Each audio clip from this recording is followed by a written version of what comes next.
Bismillahirrahmanirrahim, teman-teman, rekan-rekan Ibnu dan IPPINO, pengurus cabang Kabupaten Pamekasan. Kali ini kami sedang melakukan wawancara ke Ketua Ibnu ke-18 pengurus cabang Ikatan Pelajar Nahdlatul Ulama Kabupaten Pamekasan. Beliau bernama Mashuri Toha. Bapak Mashuri Toha. Dan sebelum itu Kak, saya akan menyapa Bapak Mashuri Toha. Bagaimana kabarnya Bapak sekarang? Sehat, Pak? Alhamdulillah. Sehat walafiat. Kalau boleh berbincang-bincang ini Pak terkait Ibnu di Kabupaten Pamekasan. Sebelumnya Bapak itu masuk ke Ibnu pada tahun berapa, Pak? Di Kabupaten Pamekasan. Tahun 99 ya? Tahun 99 sampai tahun 2001. 98 ya. 98, 99, 2000. 98 sampai 2001 ya. Sampai 2001. Waktu itu Bapak sebagai perwakilan calon ketua cabang dari PAC apa dari komisariat, Pak? Dari komisariat UIM. Walaupun pada saat UIM itu belum ada komisariat. Jadi saya tidak pernah mengikuti proses pengkaderan di Ibnu karena saya diminta untuk melengkapi kepengurusan. Waktu itu tahun 98 di kepengurusannya Ustadz Hafibing selaku ketua pada saat itu yang terpilih meminta saya sebagai kader fungsional. Saya diminta untuk menjabat di wakil ketua 1 langsung. Wakil di ketua 1. Ya. Waktu itu ketuanya Bapak Ustadz Hafibing. Hafibing. Ya. Berarti pada waktu itu Bapak belum mengikuti semacam Magesta. Tidak pernah. Waktu itu masih berbentuk Magesta, apa masih menggunakan basic training atau Magesta sudah. Sudah Magesta, tetapi saya pertama mungkin ya, saya ini kader fungsional yang langsung diminta langsung menjabat sebagai ketua 1. Belum pernah terjadi mungkin. Tidak pernah ikut pengkaderan, langsung dilamar ya sebagai ketua 1. Ketua 1. Itu dibenarkan di dalam PPOA, itu namanya kader fungsional. Kader fungsional. Ya. Jadi itu sudah ada anggaran dasarnya ya, Pak? Ada. Itu sudah bisa diakui sebagai ketua PC pada waktu itu. Wakil ketua. Ya. Wakil ketua 1. Wakil ketua 1. Ya. Berarti waktu itu Bapak sebagai wakil ketua 1. Wakil ketua 1. Bukan ketua cabang. Ketua cabang terpilihnya Ustadz Hafibing. Iya. Waktu formasi kepengurusan untuk melengkapi dan menjalankan roda organisasi Ibnu pada saat itu agar lebih dinamis gitu. Kebetulan saya mungkin terbaca track recordnya di kampus di UIM gitu, dan juga di PMI. Saya kemudian dilamar untuk menjabat sebagai ketua 1. Wakil ketua 1. Kira-kira kalau masih ingat pada waktu itu Bapak umur berapa? Perkiraan. Ya belasan lah, 17 mungkin, 18 ya. Waktu itu berangkat dari kampus. Apa dari kampus? MA, dari kampus. Kampus. Berarti waktu itu mungkin kampus UIM pernah ada komisariat Ibnu, Pak? Tidak pernah, tetapi di antara kampus yang ada, kampus UIM itu menjadi kantong kadernya Ibnu pada saat itu. Banyak kader pengurus itu yang berangkat dari kampus UIM. Di antaranya Bapak Imam Syafi'i, Bapak Salman. Pak Salman Al-Farisi. ketua Enggak. Pagar Nusa sekarang ya Pak. Enggak, ini ada Salman ini di Teja Timur, kemudian Ustaz Yai siapa? Yai Wasi ya, Kewasi Hamzah. Kiwasi Hamzah. Dan banyak lagi yang lainnya, banyak sekali Ibnu pada saat itu. Berarti sebelum masuk ke cabang, Bapak itu tidak pernah menjabat sebagai pengurus PAC, PR atau Enggak pernah. langsung ke cabang? Langsung cabang, enggak pernah proses pengkaderan. Tidak pernah proses penggantian, tapi Langsung diminta menjadi ketua satu istilahnya, bukan wakil ya, ketua satu. Ketua satu pada waktu itu. Ya.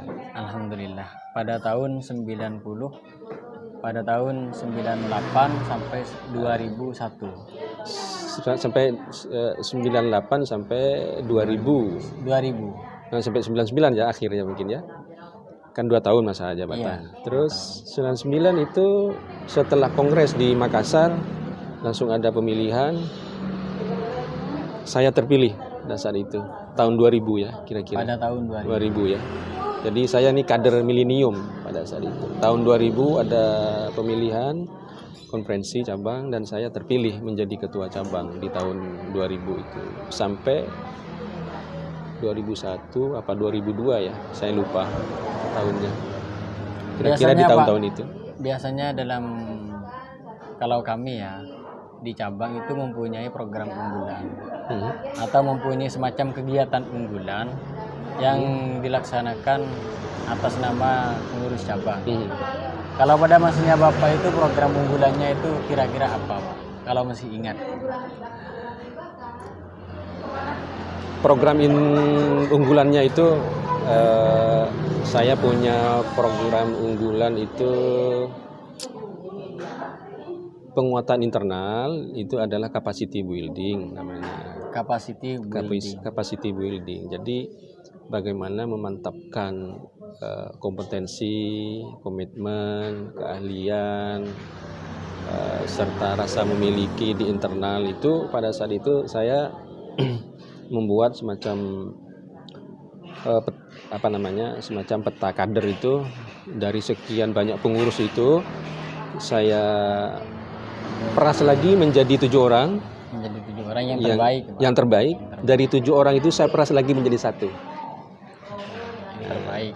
Nah, itu namanya capacity building, melalui penguatan pengkaderan di internal. Karena saya punya pemikiran, apabila yang 7 orang ini adalah kader terbaik dan 1 orang itu yang paling baik, maka walaupun saya sudah tidak menjabat, saya yakin Ibnu itu masih akan eksis dan terus.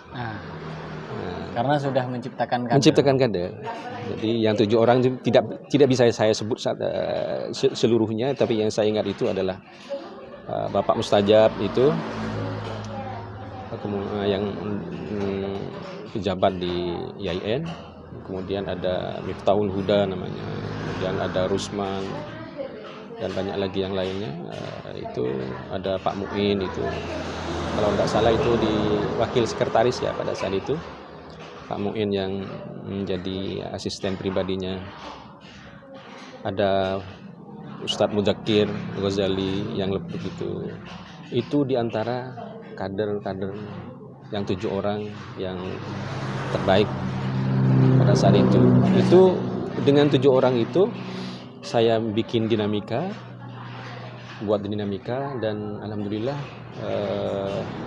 dinamikanya sangat dinamis dan itu sangat dirasakan.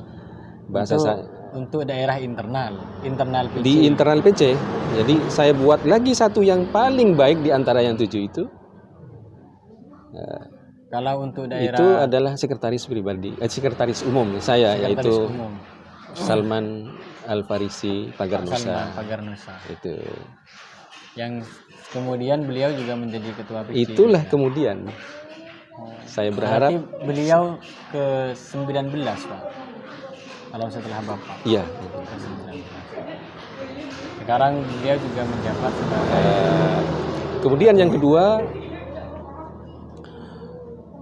agar program itu bisa terukur, selain bagaimana semua kader yang 7 itu punya kreativitas dan ide bagaimana menciptakan dinamika organisasi itu bisa eksis dan terus punya ide-ide kreatif dan solusi itu.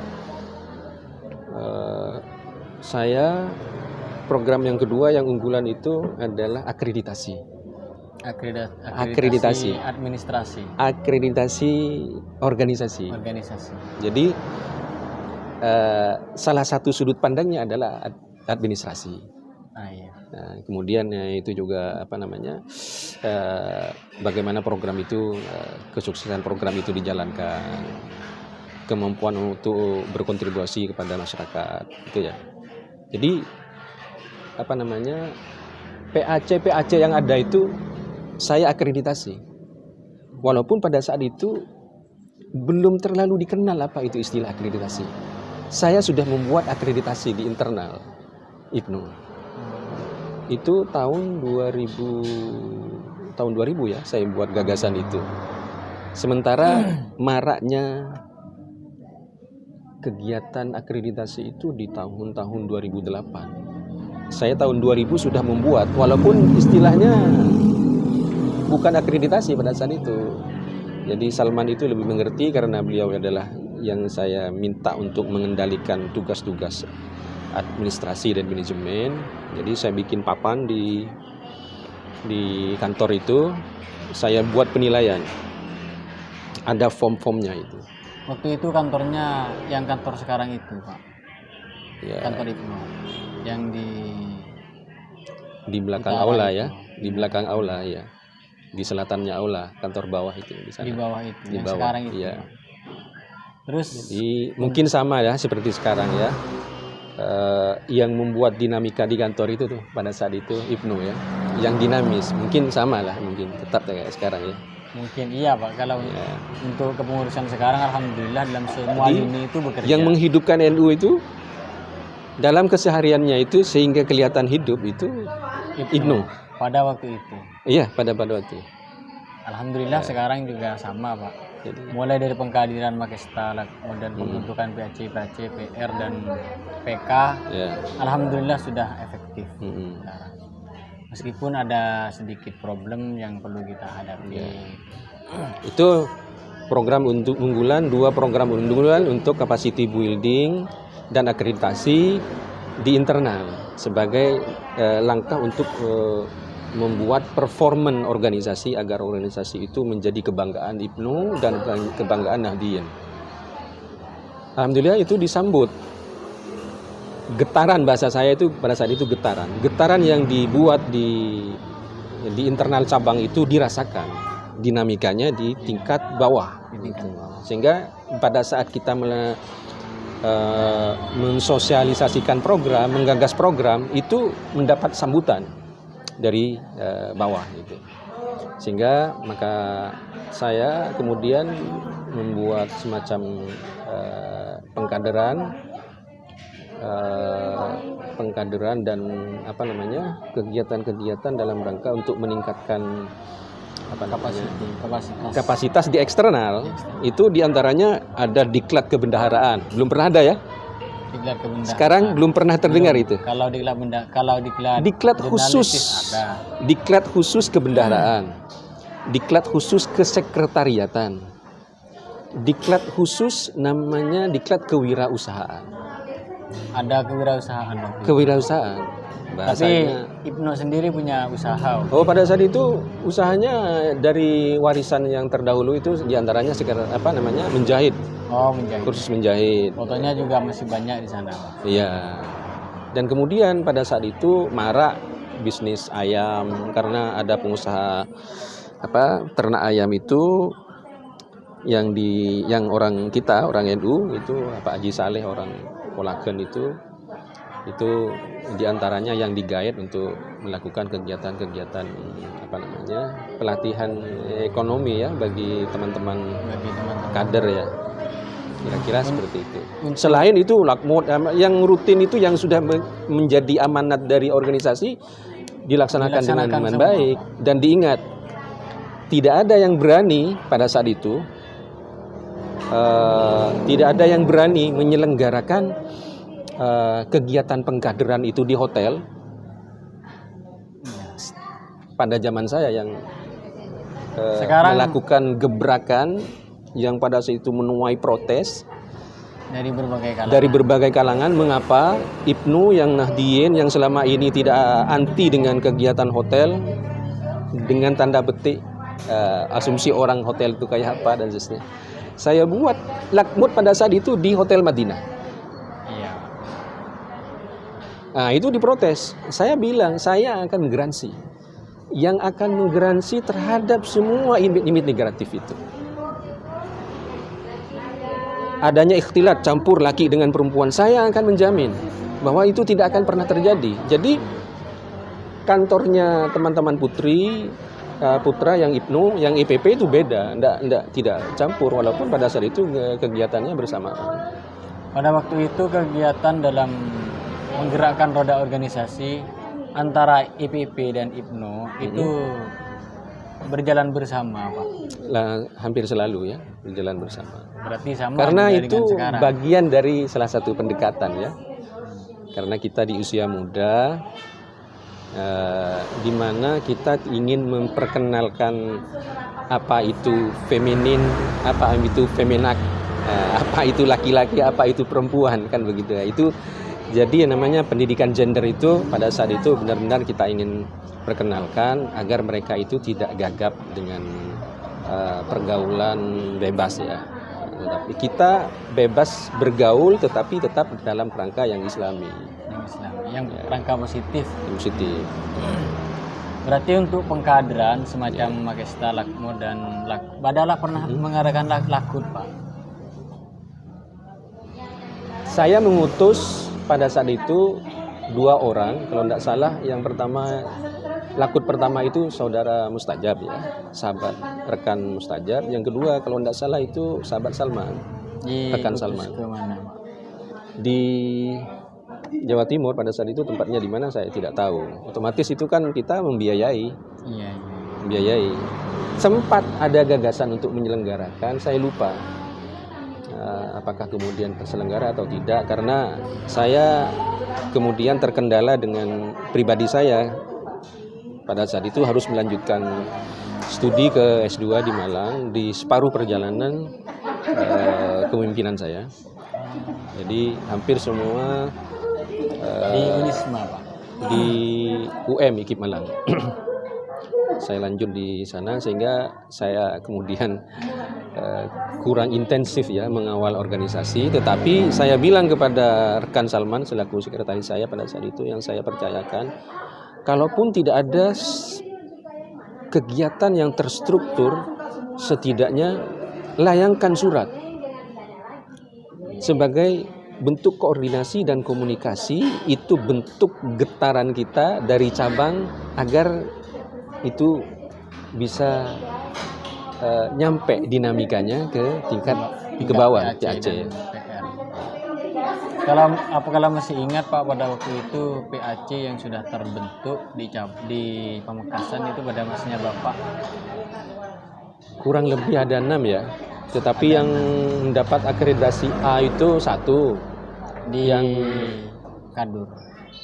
Kalau tidak salah Pademau ya. Yang A ya pada saat itu, karena dinamika itu tidak sama. Setiap masa dan periode itu tidak sama.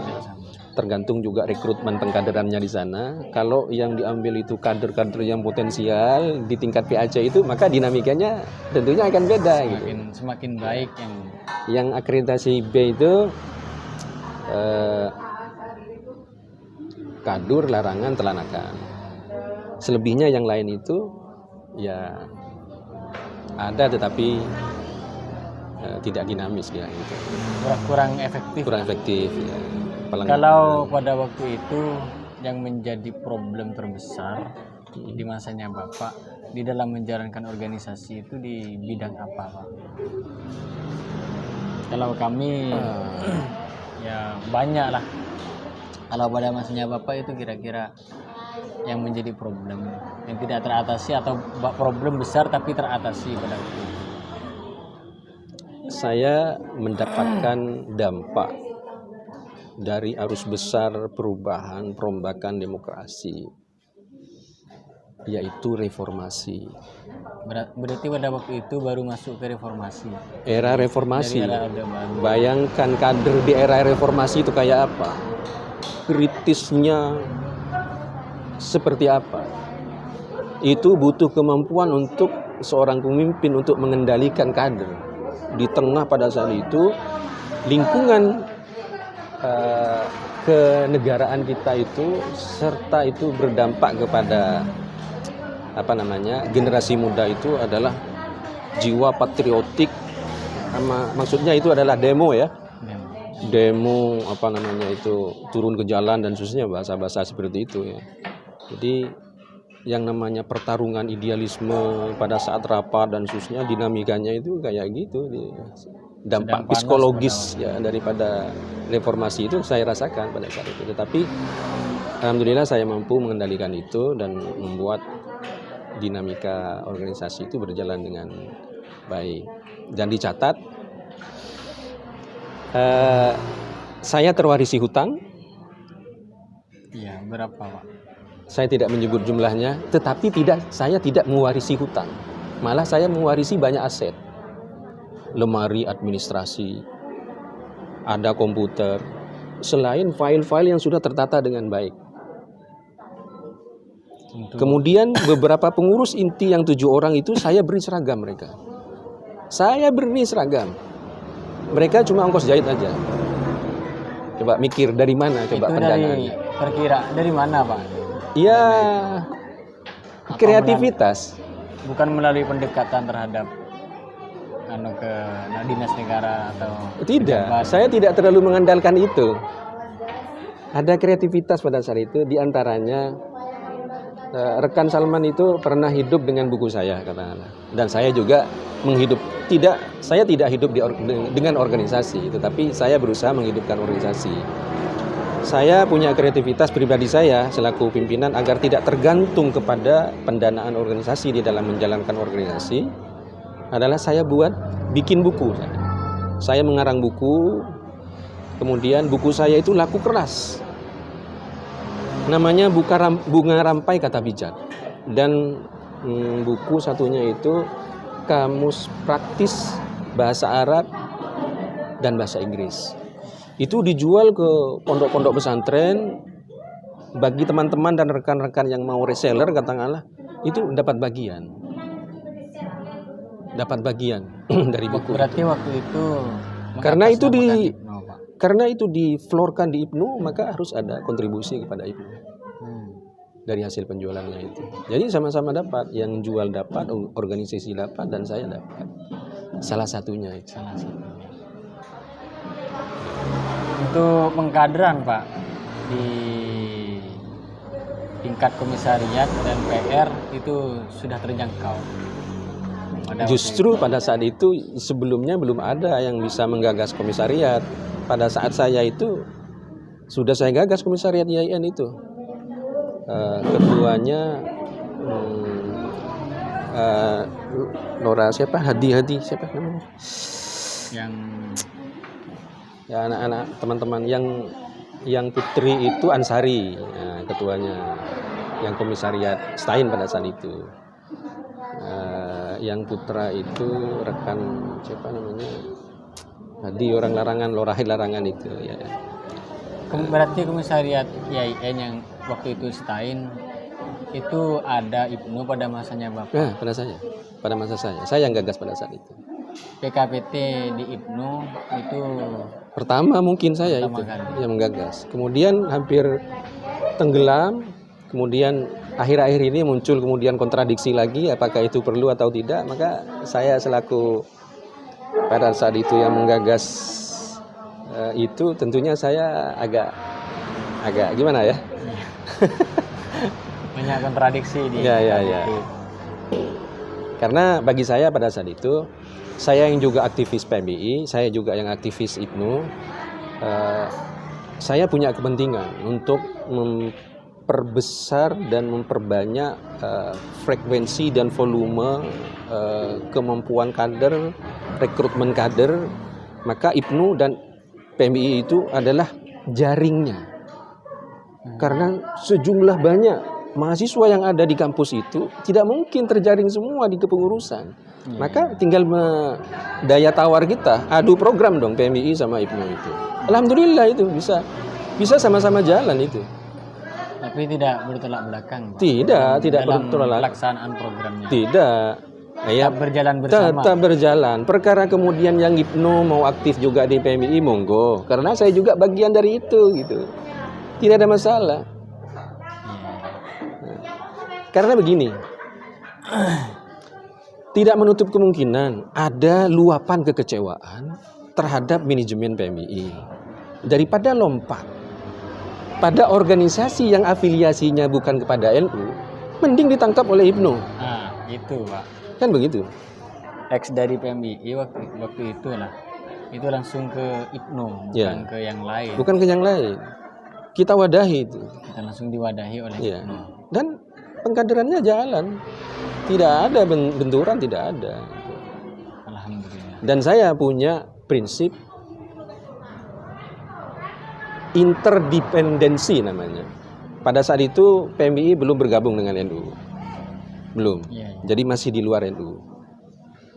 Tetapi itu landasannya tetap Ahlus Sunnah wal Jamaah kan. Dan dulu yang melahirkan PMII ya adalah orang-orang Nahdliyin juga kan masalah itu. Maka saya termasuk yang pendukung dari gagasan interdependensi, bukan independen. Jangan menjadikan PMII itu sebagai organisasi independen terhadap posisinya terhadap NU. Tapi saya sendiri yang memandang gitu ya. Walaupun saya Banum dan itu tak pernah mungkin terbersit di dalam pemikirannya ketua PC NU pada saat itu, saya sudah punya pemikiran interdependensi. Bagaimana walaupun PMII itu independen, tetapi saya menganggap mereka dan organisasinya adalah bagian dari kita. Itu maksud daripada interdependensi itu. Waktu itu ketua cabangnya PC NU. Saya itulah yang saya maksud. Saya ini Siapa? Mengalami masa transisi ya. Transisi tantangan yang luar biasa baik dalam skala nasional dan skala internal di Pamekasan. Skala nasional itu dari era sebelum reformasi ke era reformasi. Dari Orde Baru. Dari Orde Baru ke era reformasi. Saya ada di kepengurusan saya itu. Dalam peralihan itu. Dalam saya itu kepengurusan saya. Begitu beratnya, betapa beratnya saya menampung aspirasi Nahdliyin, di mana IPNU pada saat itu garda terdepan mengendalikan massa. Gus Dur itu waktu itu digulingkan, saya kemudian memimpin demo mereka. Berangkat dari IPNU, Pak. Berangkat dari IPNU karena Nahdliyin itu tidak terima. Maka bahasa Nahdliyin itu ditangkap oleh IPNU dan IPNU kemudian yang menjadi penyambung lidah untuk menyuarakan di depan pemerintah dan rakyat pada saat itu. Bahwa Nahdliyin dipimpin oleh IPNU pada saat itu di depan kantor DPRD itu di hadapan ribuan Nahdliyin itu IPNU, saya yang mengendalikan. Dari oratornya saya pada saat itu. Satu, itu di skala nasional ya, tantangan yang terberat yang saya hadapi pada saat kepemimpinan saya. Yang kedua, di tingkat kabupaten, peralihan antara kepemimpinan Ki Khalil dari Ki Hamid Menan ke Ki Khalil itu. Bayangkan tarik-menarik di internal itu seperti apa, tetapi saya bisa beradaptasi dengan dua kubu yang pada saat itu sulit untuk dipertemukan, tetapi saya bisa diterima oleh dua kubu, alhamdulillah. Yang terakhir mungkin ini, Pak, dalam masa kepemimpinan Bapak, sekiranya itu ada kesan atau pesan yang bisa kami jadikan semacam inspirasi untuk memotivasi kita di dalam menjalankan organisasi ini, Pak. Waktu itu yang patut kita jadikan jadikan cermin pada masanya Bapak untuk masa yang sekarang itu, kira-kira ada program apa atau ada motivasi apa pada Pertama,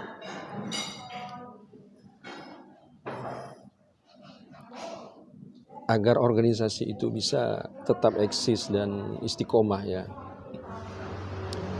Pertama itu sebagai pengendali organisasi terutama pemimpinnya, dan itu kalau bisa juga di bawah ketuanya itu harus memiliki niat yang tulus dan ikhlas.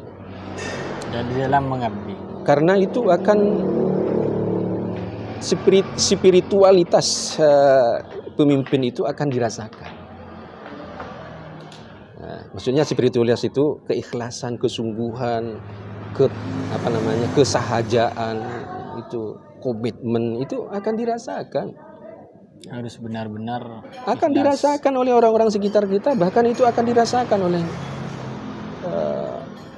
anggota IPNU dan sampai ke bawah itu akan dirasakan. Getaran batinnya itu akan dirasakan. Satu, itu komitmen itu. Dalam berkomitmen kita sebagai pemimpin harus benar-benar ikhlas. Benar-benar ikhlas ya. Karena pasti di dalam perjuangan itu ada banyak hal yang harus dikorbankan oleh kita. Pertama adalah korban perasaan tentunya. Di dalam kesabaran kita menghadapi ketidaksamaan dengan arus pemikiran kita akomodasi mereka, karena tidak mungkin semuanya itu disamakan, tetapi tetap diakomodasi walaupun kita harus membuat skala prioritas mana yang akan diprioritaskan. Gagasan mereka itu yang tidak setuju itu punya gagasan lain mungkin kapan, atau mungkin punya mereka yang diutamakan. Kita harus rela untuk menyisihkan gagasan kita untuk kepentingan mereka yang lebih baik. Demikian juga kualitas waktu kita itu harus benar-benar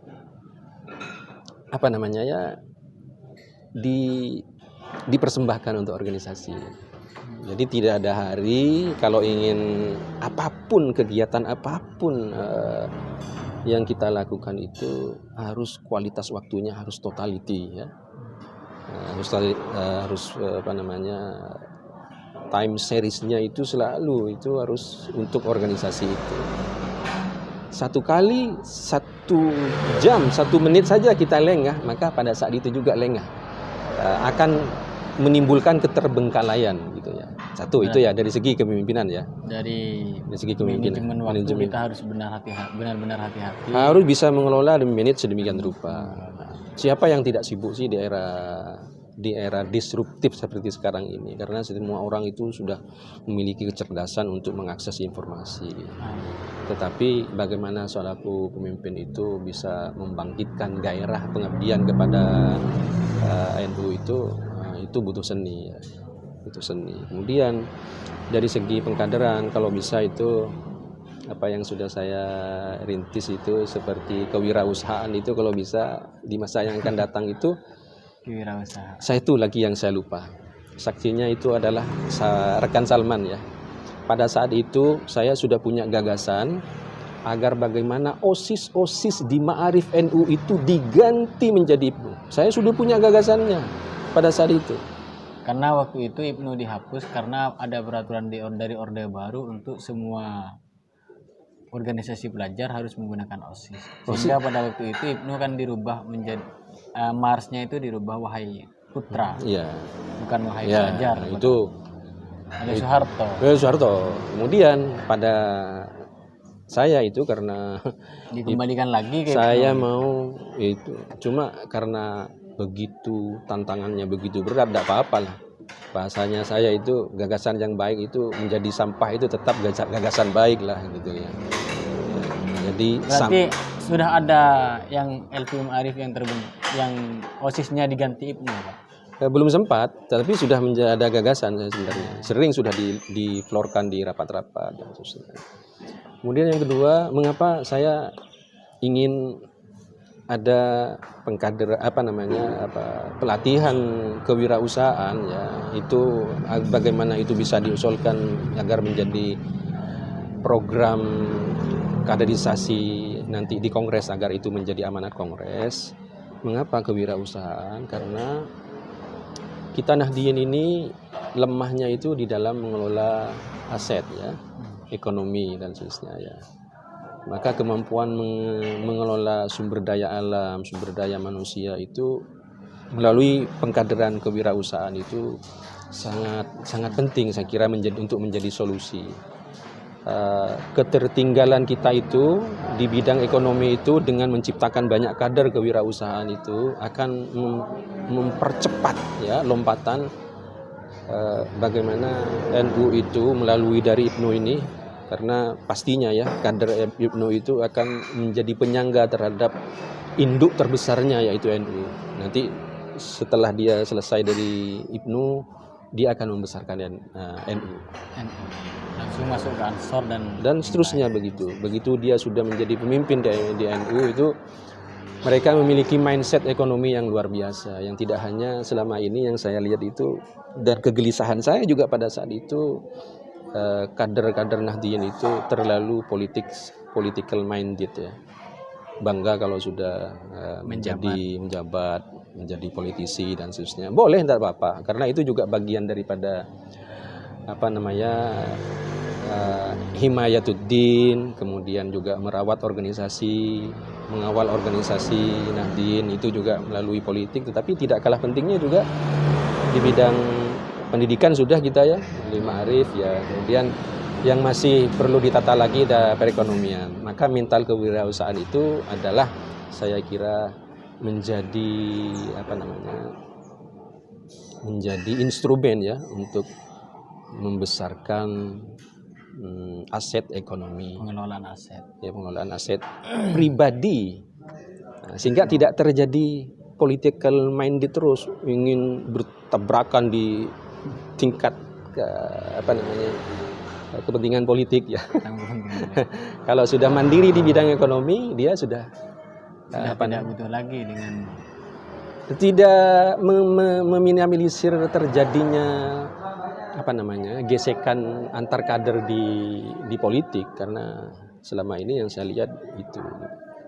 Jadi, selain kewirausahaan Pak yang perlu kita kembangkan untuk saat ini. Iya. Selain kewirausahaan ya tentunya ya pendidikan ya. Sudah itu dilakukan saya kira.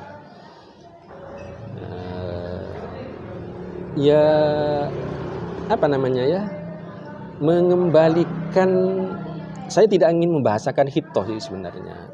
Mengembalikan kesadaran keberagamaan yang benar-benar Ahlus Sunnah wal Jamaah sebagaimana para ulama-ulama terdahulu. Di dalam mindset, di dalam amalia sehari-hari katakanlah. Contohnya begini, saya ingin mendengar katakanlah lantunan adzan di kantor katakanlah seperti itu, dan kader yang ada di kantor itu berduyun-duyun mendatangi di mana adzan itu berkumandang. Syukur-syukur masjidnya itu ada di lingkungan kantor katakanlah seperti itu. Apapun acaranya berhenti dan bisa dilanjutkan setelah itu, atau setidaknya di kantor anggaplah meskipun bukan masjid ada musola dan seterusnya, dan kita beribadah bersama-sama di situ.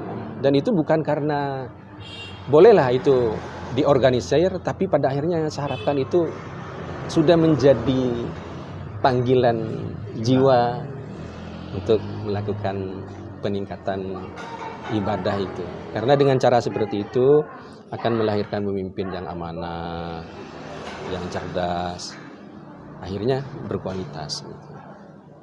Ya mungkin ini Pak yang dapat kita perbincangkan dalam kesempatan hari ini. Teman-teman, rekan dan rekan kita pengurus cabang Ikatan Pelajar Nahdlatul Ulama Kabupaten Pamekasan. Jadi rekan Mas Uri Tohe ini sudah memberikan pelajaran besar terhadap kita di dalam menjalankan roda organisasi. Sekian Pak, terima kasih atas wawancaranya. Semoga ada membawa barokah dan manfaat, terutama untuk organisasi yang sedang kita hikmahi sekarang. Amin. Amin. Sekian dari kami. Assalamualaikum warahmatullahi wabarakatuh. Waalaikumsalam warahmatullahi wabarakatuh.